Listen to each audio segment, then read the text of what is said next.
გარემოს ეროვნული სააგენტოს ინფორმაცია, რომელსაც ის ავრცელებს 27 თებერვლამდე დასავლეთ საქართველოში შენარჩუნებული იქნება რთული მეტეოროლოგიური პირობები, ნალექი უმეტესად თოვლის სახით, იქნება ნისლი, ქარბუქი, გზებზე ლიპყინული, ელექტროგადაცემი ხაზების მოყინვაც არის ნავარაუდები, გორაკ-ბორცვიან ზონებში შესაძლებელია მერწყრული პროცესების განვითარება, ქვეყნის მაღალმთიან რაიონებში ნარჩუნდება ზვავს საშიშროება, დიდთოვლობის ხილვადობის გაუარესების, ქარბუქის, ლიპყინულისა და ზვავს საშიშროების გამო საავტომობილო გზების ცალკეულ მონაკვეთებზე შესაძლებელია შეიზღუდოს ტრანსპორტის მოძრაობა.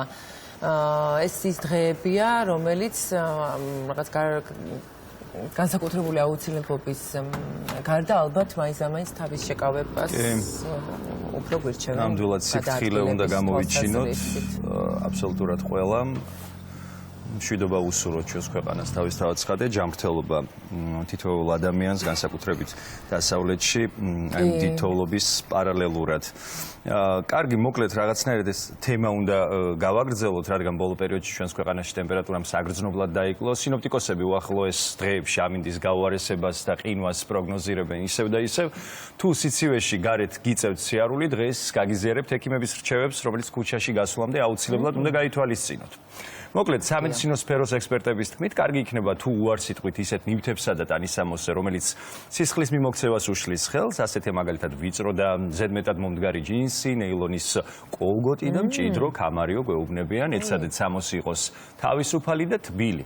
ატარეთ ხელთათმანები, არ დაივიწყოთ თბილი წინდა, ქუდი და ნაკსოვი შარფი. და როგორც ექიმები გვირჩევენ, უმჯობესია თუ გარეთ გასვლამდე აუცილებლად შეჭამთ. განსაკუთრებით კი ისეთ საკვებს, რომლებიც დიდი რაოდენობით ცხიმსა და ცილას შეიცავს, ასეთ დროს შეგიძლიათ მიირთვათ ხორცი, მათ შორის ფრინველის და დაბალი ტემპერატურის დროს ძალიან მნიშვნელოვანია, რომ საკმარისი რაოდენობის წყალი მიიღოთ.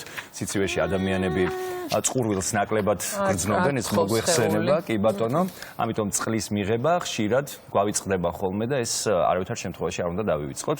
ეს დეჰიდრატაციას, ანუ გაუწყლოვნებას იწვევს. სამედიცინო სფეროს სპეციალისტები გვირჩევენ ხშირად დავლიოთ წყალი, ჩაი ან ხილის წვენი. კიდევ რა არის ისეთი, რაც უნდა ვიცოდეთ? რა არის და ის რომ თუ ძლიერ ყინვაში აღმოჩნდებით, არ უნდა გაუწეს ფილტვების დაცვა და შევეცადოთ რომ ჩავისუნთქოთ შარფის და ნიღბის საშუალებით, გავატაროთ მასში ეს ჰაერი, რათა ჰაერმა გათბობა მოახერხოს და შემდგომ ჩავიდეს და მოხვდეს ჩვენს ხელში.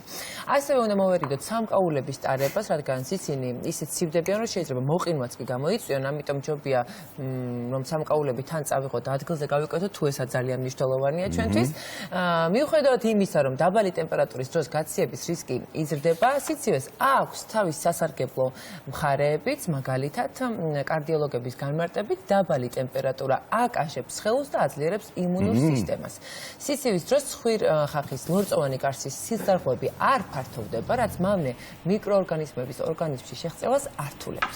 ექიმების თქმით, სიცივე დადებითად მოქმედებს გულ-სისხლძარღვთა და სასუნთქის სისტემების მუშაობაზეც და ასევე როგორც სამედიცინო სფეროს სპეციალისტები ამბობენ, თოვლიან ამინდში შეიქმნება ბედნიერების ჰორმონის სეროტონინის გამომუშავებას უწყობს ხელს. თუ გაცვია სათანადოდ და თუ გაქვს ამის შესაძლებლობა, პრინციპში მართლაც არის ასიამოვნო, რომ მე იძულებითი საჭიროება მაქვს ზაღლის გასეირნების და სულ მაფერხებს ეს ფაქტორი, მაგრამ შემდეგ რო ბრუნდები, ვფიქრობ, რომ რა კარგი იყო თქო, რაღაცა აშკარად ბევრი სუფთა ჰაერი ვისუნთქე თქო, ასე რომ პლუს მინუსები აქვს ამ ყველაფერს. მთავარია ადამიანები, რომლებიც საჭიროებენ დახმარებას და ეს არის მთიან რეგიონებში, მათი დახმარება იყოს დროულად გაწეული და ჩვენ რაღაცნაირად ავიტანთ ამ სიცივეს.